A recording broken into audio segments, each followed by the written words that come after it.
ఓం నమో వెంకటేశాయ. జ్యోతిషరత్నాకరం ఛానల్కి స్వాగతం. ఈ వీడియోలో ఒక జాతకంలో రాహువు పూర్వజన్మకి సంబంధించినటువంటి రుణానుబంధాల్ని ఏ విధంగా ఇస్తాడు అనేది తెలియజేస్తాను. గత కొన్ని వీడియోస్ నుంచి కూడా నేను పాస్ట్ లైఫ్కి సంబంధించినటువంటి ప్లానెట్స్ అలాగే హౌసెస్ అవి ఇచ్చేటువంటి రిజల్ట్స్ వాటిని ఎలా మనం గుర్తించాలి ఇటువంటి విషయాల్ని నేను చెప్తూ వస్తున్నాను.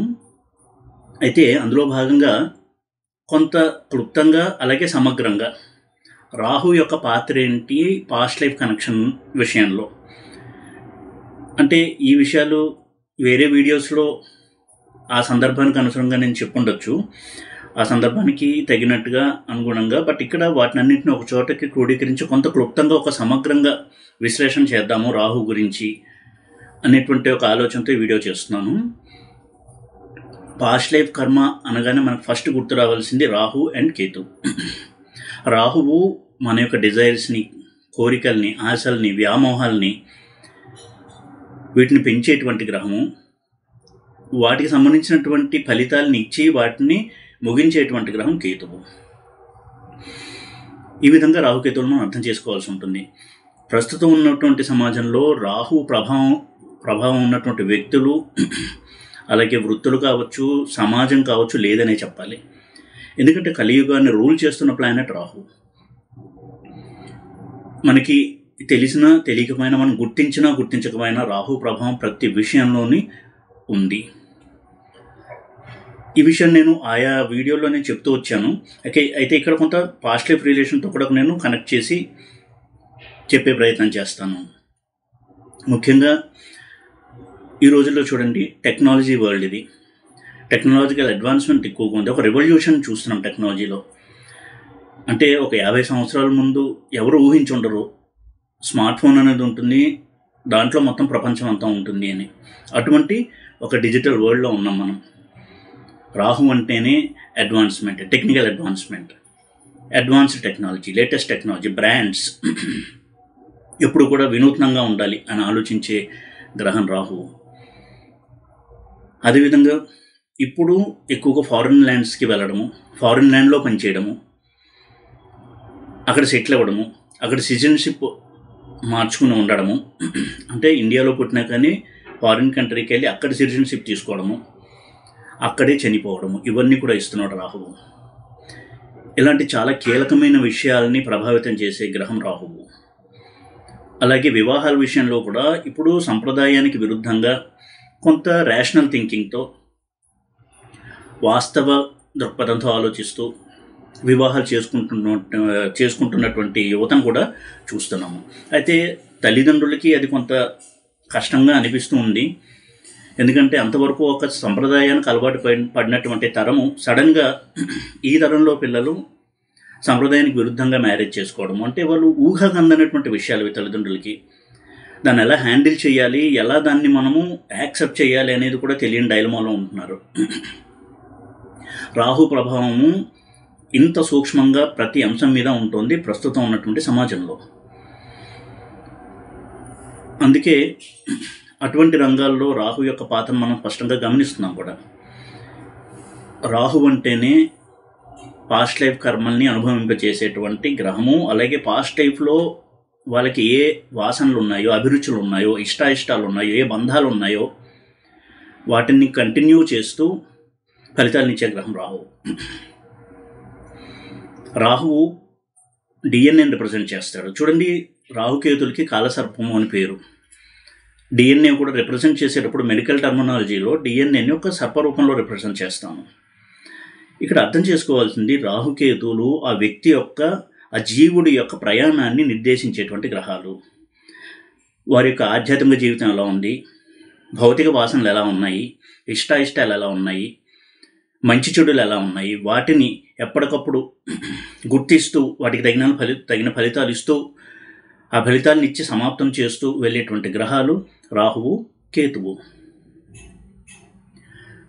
ఇక రాహు మహాదశ వచ్చింది అంటే తప్పకుండా వారి జీవితంలో చాలా పెను మార్పులు వస్తున్నాయని అర్థము. అంగీకరించినా అంగీకరించకపోయినా, మనం గుర్తించినా గుర్తించకపోయినా రాహు మహాదశ వచ్చింది అంటే ఏ హౌస్లో రాహు ఉన్నాడు అనే దాన్ని బట్టి వాళ్ళ లైఫ్లో దానికి సంబంధించినటువంటి చాలా చేంజెస్ వస్తాయి. వాళ్ళలో ఒక ట్రాన్స్ఫర్మేషన్ వస్తుంది ఆ విషయం మీద వారి యొక్క దృష్టికోణంలో.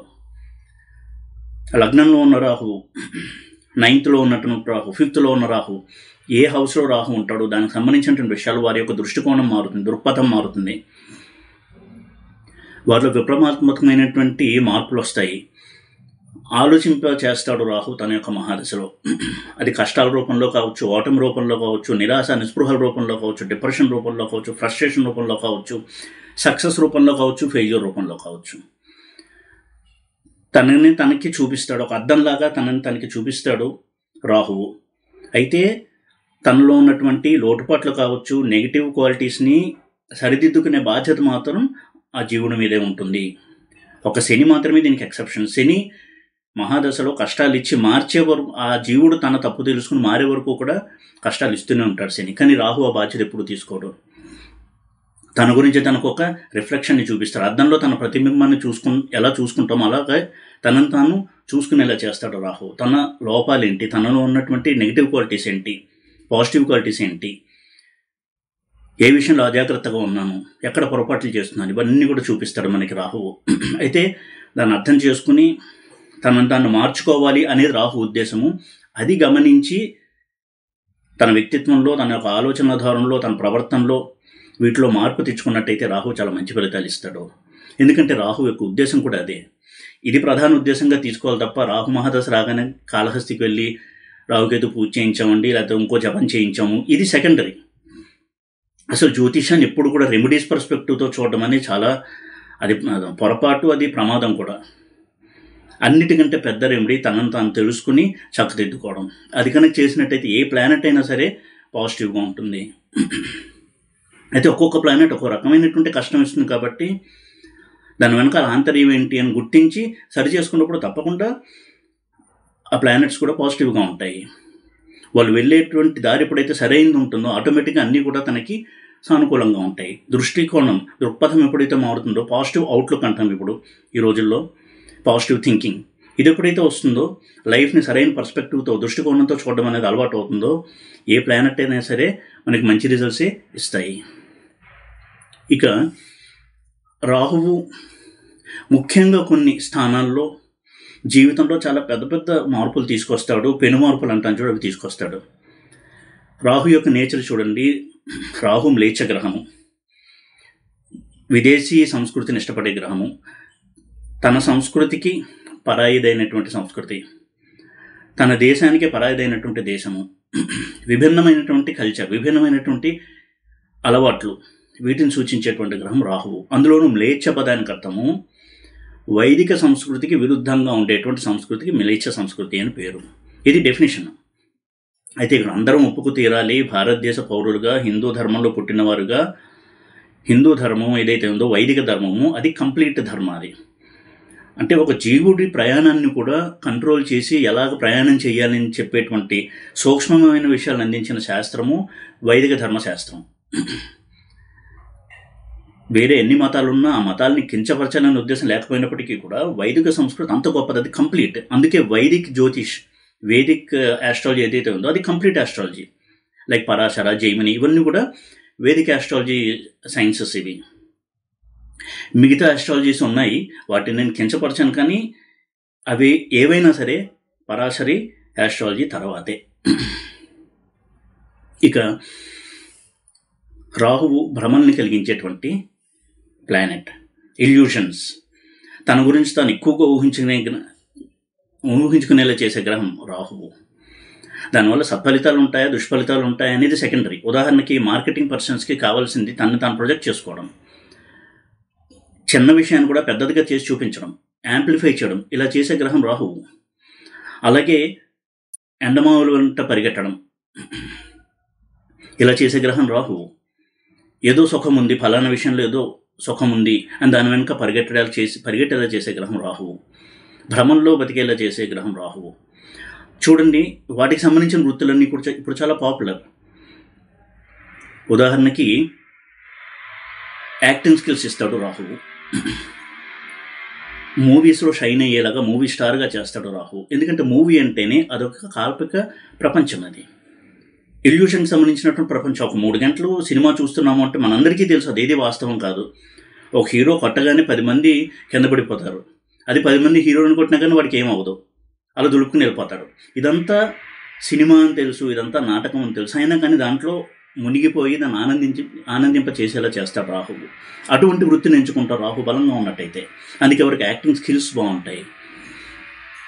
ఇదే నిజ జీవితంలో కూడా చూడండి, వారు ఎక్కడెలా ప్రవర్తించి ఎక్కడెలా నటించి తన పని తాను చేసుకోవచ్చు చెప్పేవాడు రాహువు. అలాగే ఈ రోజుల్లో డ్రగ్ కల్చర్ ఎక్కువైంది. వాస్తవిక ప్రపంచానికి దూరంగా మత్తులో ఉంటూ ఊహల్లో తేలిపోతూ ఆనందాన్ని అనుభవించేలా చేసేవి డ్రగ్స్. వాటికి దగ్గర చేస్తాడు రాహువు. ఈరోజు రాహువు ప్రభావం లేనటువంటి విషయం ఏదీ లేదు సమాజంలో. ఇక ఒక్కొక్క స్థానంలో రాహు ఒక రకమైనటువంటి ఫలితాన్ని ఇస్తాడు. ఉదాహరణకి కొన్ని ముఖ్యమైనటువంటి స్థానాల గురించి చెప్తాను. ఈ రోజుల్లో రాహు ప్రభావం ఎలా ఉంది, దాన్ని ఎలా అర్థం చేసుకొని మనం ఎలా మార్చుకోవచ్చు, ఇది నా వీడియోలోని ప్రధాన ఉద్దేశం. అంతేకాని రెమెడీస్ చేయండి, ఈ రెమెడీస్ చేస్తే కష్టం పోతుంది, కోటీశ్వర్లు అయిపోతారు, ఇలాంటివి నేను చెప్పను. ఇక ఫస్ట్ రాహు గురించి మాట్లాడుకోవాల్సింది 9th హౌస్. 9th హౌస్ అనేది పూర్వపుణ్యాన్ని సూచించే స్థానము. పూర్వజన్మల్లో పాస్ట్ లైఫ్లో మనం చేసినటువంటి మంచి పనులు చెడు పనులు వీటి యొక్క చిట్టా చెప్పేది 9th హౌస్. ఆ జీవుడి యొక్క స్థితిని తెలియజేసేది 9th హౌస్. ఆ జీవుడు డివైన్ సోలా లేదా మెటీరియలిస్టిక్ సోలా ఇటువంటివి తెలియజేసేటువంటి హౌస్ 9th హౌస్. తన మూలాన్ని తెలియజేసే హౌస్ 9th హౌస్. పరంపరను తెలియజేసే హౌస్ 9th హౌస్. తను ఏ కుటుంబంలో పుట్టాడు దానికి సంబంధించిన డిఎన్ఏస్ తెలియజేసే హౌస్ 9th హౌస్. తండ్రి, తాత, ముత్తాత, అలాగే కొడుకు, మనవడు, ఈ చైన్ని సూచించే house 9th house. 10th house ఫాదర్కి చెప్పిన 9th హౌస్కి పితృస్థానం అని పేరు ఇచ్చారు. ఎందుకంటే ఇటువంటి దాన్ని సూచించే హౌస్ 9th హౌస్. అందులో రాహు ఉన్నాడు అంటే ఖచ్చితంగా దాన్ని బ్రేక్ చేస్తాడు. మీరు చూడండి, ఆస్ట్రాలజీ పరిచయం ఉన్న వాళ్ళు అయితే జైమినిలో కూడా చెక్ చేసుకోవాలి. 9th హౌస్ ఆరోహణంతో రాహు సంబంధం బలంగా ఉన్న వాళ్ళు ఫారిన్ ల్యాండ్కి వెళ్ళి అక్కడ సిటిజన్షిప్ తీసుకుంటారు. ఇది ఖచ్చితం. అయితే కొన్ని ఎక్సెప్షన్స్ ఉన్నాయి. గురుదృష్టి ఉండడము, అలాగే కొంత 9th లార్డ్ స్ట్రాంగ్గా ఉండి పాజిటివ్గా ఉండి 4th లార్డ్ స్ట్రాంగ్గా పాజిటివ్గా ఉండడం, ఇలాంటి ఎక్సెప్షన్స్ ఉన్నప్పుడు వారు ఇండియాలో నుండి ఉన్నత స్థానాన్ని చేరుకుంటారు. 9th హౌస్లో రాహు ఉన్నాడు అంటే పరాయి సంస్కృతి, అవైదికమైనటువంటి సంస్కృతి, మ్లేచ్ఛ సంస్కృతి, వీటికి సంబంధించిన దాంట్లో ఎక్కువగా జీవితాన్ని ఇస్తాడు. అందుకే ఇక్కడ పుట్టి పెరిగి ఒక 25 ఏళ్ళు ఇక్కడే చదువుకుని ఉద్యోగం తెచ్చుకుని తర్వాత విదేశాల్లోకి వెళ్ళి అక్కడ మ్యారేజ్ చేసుకుని అక్కడే సెటిల్ అయిపోయి వారి సంతానాన్ని అక్కడే కనడము, అక్కడ సిటిజన్షిప్గా తీసుకోవడం, అక్కడే మరణించడం కూడా జరుగుతుంది. రాహు స్ట్రాంగ్గా 9th హౌస్లో ఉంటే. 9th హౌస్ సంబంధం ఉంటే అలా చెప్దాము. 9th హౌస్ అనగా 9th హౌస్ రాహు ఉంది నాకు అని మీరు అనలైజ్ చేసుకోవద్దు, సెల్ఫ్ ప్రెడిక్షన్ చేసుకోవద్దు దయచేసి. 9th సంబంధం ఉంటే భ్రాతృకారక 9th హౌస్ ఆరూఢము, లగ్నం నుంచి 9th హౌస్, 9th లార్డ్, ఇలా చాలా పారామీటర్స్ మనం చూడాలి. అలాగే 9th హౌస్ అనేది పూర్వజన్మలో చేసినటువంటి పుణ్యము, అలాగే పూర్వజన్మ నుంచి వస్తున్నటువంటి శాపాలు తెలియజేసేసి 9th హౌస్. ఫారిన్ సెటిల్మెంట్ తెలియజేసేది 9th హౌస్. వారు ఊహించిన విధంగా వారు వేరే దేశానికి వెళ్ళిపోయి అక్కడ సెటిల్ అవ్వడం అనేది జరుగుతుంది. అక్కడ ఉండిపోవడం వల్ల చాలా మనం వింటూ ఉంటాం కూడా, పేరెంట్స్ చనిపోయినప్పుడు కూడా ఇండియాకి రాలేనటువంటి కొన్ని ఎగ్జాంపుల్స్ నాకు తెలుసు. ఇలాంటి విపత్కర పరిస్థితులు కూడా ఇస్తాడు రాహువు. అయితే అక్కడ రాహు చేసే పని ఏంటి అంటే లీనేజ్ని బ్రేక్ చేయడము. వాళ్ళ పెద్దవాళ్ళకి, గతించినటువంటి పెద్దవాళ్ళకి పితృకర్మలు చేయలేరు, వీళ్ళకి వల్ల పిల్లలు పితృకర్మలు చేయలేరు. అది కాకుండా డిఎన్ఏని మార్చేస్తాడు రాహువు. వీళ్ళ పిల్లలు విదేశీ సంస్కృతి ఆ మూలాలు ఉన్నటువంటి వ్యక్తులను మ్యారేజ్ చేసుకుంటారు. అంటే మన ఈ సంస్కృతి ఏదైతే ఉందో భారతదేశం నుంచి మన తాతలు ముత్తాతల నుంచి వచ్చినటువంటి ఒక డిఎన్ఏ ఏదైతే ఉందో అది కొంత డైవర్ట్ అవుతుంది. ఇలా చేసేవాడు రాహువు. ఎందుకంటే కలిధర్మాన్ని నిర్వర్తింప చేసేవాడు రాహువు. ఇది మంచా చెడ తప్ప ఉప్ప అనే దృష్టికోణంలో నేను చెప్పడం లేదు. అయితే నేను ఇంతకుముందు వీడియోలో కూడా చెప్పింది, ఫారిన్ ల్యాండ్కి వెళ్ళడం అనే దాంట్లో ఉన్న రిస్క్ ఏంటి అంటే పితృకర్మల్ని శ్రద్ధగా చేయలేకపోవడం. కాబట్టి ఫారిన్ ల్యాండ్లో ఉండొచ్చు, అక్కడ లైఫ్ని లీడ్ చేయండి, హ్యాపీగా మీ ప్రొఫెషనల్లో షైన్ అవ్వండి ప్రొఫెషన్లో. బట్ పితృకర్మల విషయంలో జాగ్రత్తగా ఉండండి. శ్రాద్ధ కర్మలు శ్రద్ధగా నిర్వహించండి. ఇండియాకు వచ్చి నిర్వహించండి. ఎందుకంటే ఇటువంటి పితృకర్మలు కావచ్చు, యజ్ఞాలు యాగాలు చేయాలంటే ఒక భారతదేశం మాత్రమే దానికి తగినటువంటి భూమి. ముఖ్యంగా పితృకర్మలకి ఈ భూమి మీదే నిర్వహించాలి. ఏడాదికోసారి వచ్చైనా సరే అది చేసుకుని వెళ్ళడం అనేది మంచిది. ఈ రిస్క్ ఇస్తాడు రాహు. చాలా ఛాలెంజింగ్ సిచ్యువేషన్ క్రియేట్ చేస్తాడు. ఒక ఛాలెంజ్ని ఇస్తాడు జాతకుడికి. వాళ్ళ విల్ పవర్తో, కన్విక్షన్తో, డిటర్మినేషన్తో, పట్టుదలతో, దృఢ సంకల్పంతో రాహు చెప్పేటువంటి విషయాన్ని అర్థం చేసుకుని పాటించగలిగితే చాలా మంచి ఫలితాలు ఉంటాయి. వారి యొక్క తరువాతి జనరేషన్స్ హ్యాపీగా ఉంటాయి. ఎందుకంటే 9th హౌస్ 5th హౌస్ పాడైతే వాళ్ళ జనరేషన్స్ సఫర్ అవుతాయి. సైకలాజికల్ ప్రాబ్లమ్స్ వస్తాయి. ఈ రోజుల్లో ఆటిజంతో పుడుతున్న పిల్లల్ని చూస్తున్నాము. ఇది కేవలం మనం చేసిన తప్పనే అనుకోవడానికి లేదు. మన పెద్దవాళ్ళు, మన తాతలు ముత్తాతల్లో ఎక్కడో పొరపాటు జరిగి ఉండొచ్చు. ఏం పొరపాటు జరిగింది, ఏం శాపం ఉంది అనేది ఇక మనం చార్ట్లో ఆరుడాలు, ఈ 9th house 5th house, Rahu Ketu, 9th lord, బాధకాధిపతి, ఇటువంటి ప్లానెట్స్ని అనలైజ్ చేసి కొంతవరకు మనం క్లూస్ని తెలుసుకోవచ్చు, దానికి రెమెడీస్ చేసుకోవచ్చు. ఒక మనిషి చేసిన తప్పుల్ని ఎత్తి చూపించేవాడు రాహువు.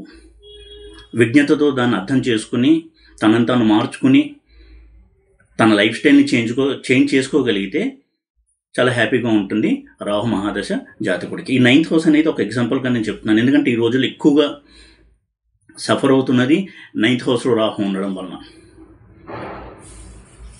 లీనియేజ్ అనేది ప్రాబ్లం అవుతుంది. వంశ పరంపర అనేది దెబ్బతింటోంది.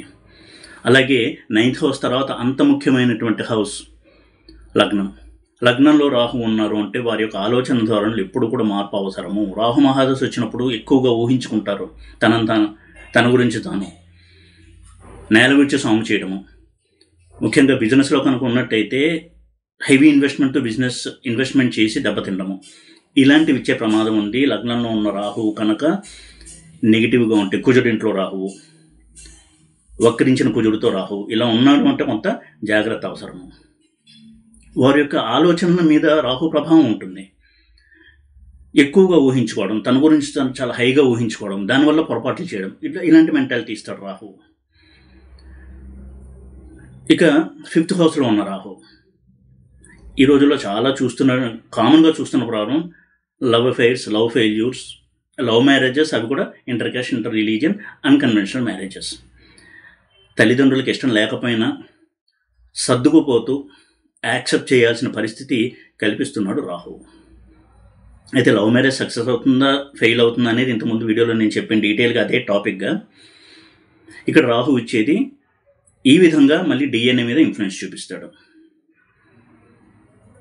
అలాగే రాహు ఇచ్చేటువంటి ఫలితాల్లో ఒక ముఖ్యమైనటువంటి house 8th house Rahu. Unexpected problems, sudden failures, sudden success, ఇవన్నీ ఇస్తాడు రాహు 8th హౌస్లో ఉన్నట్టయితే. పాజిటివ్ సైడ్ చూసినట్టయితే మంత్ర జపం వైపు అట్రాక్ట్ అవుతారు, మంత్ర సాధన చేస్తారు, మంత్ర సిద్ధి కూడా పొందగలరు, చాలా స్పిరిచువల్ ఎక్స్పీరియన్సెస్ ఉంటాయి, చాలా మంచి రిజల్ట్స్ ఇస్తాడు రాహు 8th హౌస్లో. ఇదే రాహు నెగిటివ్గా ఉంటే 8th హౌస్లో accidents, surgeries, loss of wealth, సడన్గా ధనం అంతా నష్టపోవడము ఏదో ఒక రూపంలో, అలాగే చాలా ఎక్కువగా హాస్పిటలైజేషన్ ఖర్చులు, ఇలాంటివి ఇచ్చి జాతకుణ్ణి చాలా చాలా ఇబ్బందులకు గురి చేసి షేక్ అయ్యేలా చేస్తాడు రాహువు 8th హౌస్లో కనుక ఉన్నట్టయితే. 8th హౌస్లో రాహు నెగిటివ్గా ఉంటే ఆ 18 సంవత్సరాలు గడిచిన తర్వాత వెనక్కి తిరిగి చూసుకుంటే ఇన్ని సంఘటనలు నా జీవితంలో జరిగాయి అనేటువంటి ఫీలింగ్ వస్తుంది. రాహుదశ కంటే ముందు, రాహుదశ తర్వాత అన్నట్టుగా వారి జీవితం ఉంటుంది. అలాగే 2nd హౌస్ రాహువు ఈ రోజుల్లో చాలా ముఖ్యంగా స్టడీ చేయాల్సిన హౌస్. ఎందుకంటే 2nd హౌస్ అనేది హౌస్ ఆఫ్ స్పీచ్. అంటూ ఉంటారు, వీడికేరా వీడు నోరు వేసుకుని బతికేస్తాడు అని. ఈ విధంగా తన వాక్చాతుర్యంతో బిజినెస్ చేస్తూ, మార్కెటింగ్ స్కిల్స్తో చిన్న వ్యాపారం స్టార్ట్ చేసి అత్యున్నత స్థాయికి తీసుకెళ్ళగలడు 2nd హౌస్లో ఉన్నటువంటి రాహు. అందుకే చూడండి, కాలపురుష చక్రంలో 2nd హౌస్ వృషభం అవుతుంది, అందులో రాహు ఎగ్జాల్ట్ అయి ఉంటాడు. అది రాహుకి ఇష్టమైనటువంటి స్థానం 2nd హౌస్. ఎందుకంటే తన మాటలతో ఎదుటివారిని ఆకర్షించి తన పని చేసుకోవడము, తను ఏదైనా ఒక ప్రోడక్ట్ సేల్ చేయాలంటే తన మాటలతో దాని యొక్క వాల్యూని పెంచి చాలా హైగా ఫీల్ అయ్యేలా చేసే కస్టమర్స్ని దాన్ని మార్కెటింగ్ చేసుకుని దాన్ని సేల్ చేయగలగడము, ఇలాంటి చాలా మంచి క్వాలిటీస్ ఇస్తాడు రాహు సెకండ్ హౌస్లో కనుక్కున్నట్టయితే. అద్భుతమైనటువంటి ధనయోగాలను ఇస్తాడు రాహు సెకండ్ హౌస్లో స్ట్రాంగ్గా ఉంటే.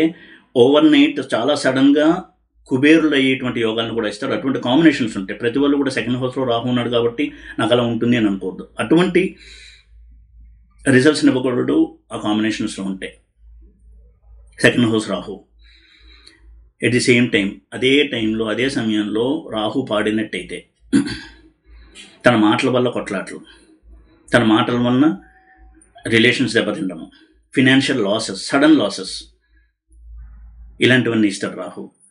అయితే రాహు సెకండ్ హౌస్లో ఎంత స్ట్రాంగ్ అండ్ పాజిటివ్గా ఉన్నా, ఎంత కుబేరుడు వంటి యోగం ఇచ్చినా ఎప్పుడూ అప్రమత్తంగా ఉండాలి. వాళ్ళ నైతిక ప్రవర్తన ఎప్పుడైతే సరిగ్గా ఉండదో, మారల్ క్యారెక్టర్, ముఖ్యంగా రాహు విషయంలో పాటించాల్సిన మారల్ క్యారెక్టర్ ఏంటి అంటే డ్రింకింగ్, స్మోకింగ్కి దూరంగా ఉండడము, అనైతికమైనటువంటి పనులకు దూరంగా ఉండడము. ఇవి పాటిస్తూ ఉంటే రాహు డిస్టర్బ్ చేయకుండా మంచి రిజల్ట్స్ ఇస్తాడు. ఇది కనుక చెయ్యకపోతే ఎంత ఎత్తుకు తీసుకెళ్తాడో అంత కిందకి పడేస్తాడు రాహు తన యొక్క దశలో. ఊహకందనటువంటి డౌన్ఫాల్ని ఇస్తాడు. దాని నుంచి తేరుకోవాలంటే ఒక లైఫ్ టైం సరిపోకపోవచ్చు. ఇలా ఇబ్బందులను కలెక్ట్ చేస్తాడు రాహు. అక్కడ చెప్పేది రాహు ఏంటి అంటే నువ్వు ఎంత ఉన్నత స్థాయికి వెళ్ళినా మూలాలు మర్చిపోవద్దు, నైతిక ప్రవర్తనని వదిలిపెట్టద్దు, అలా ఉన్నంతకాలం నేను నిన్నేమీ చేయను. సో చాయిస్ అనేది ఆ జాతకుడి మీదే ఉంటుంది.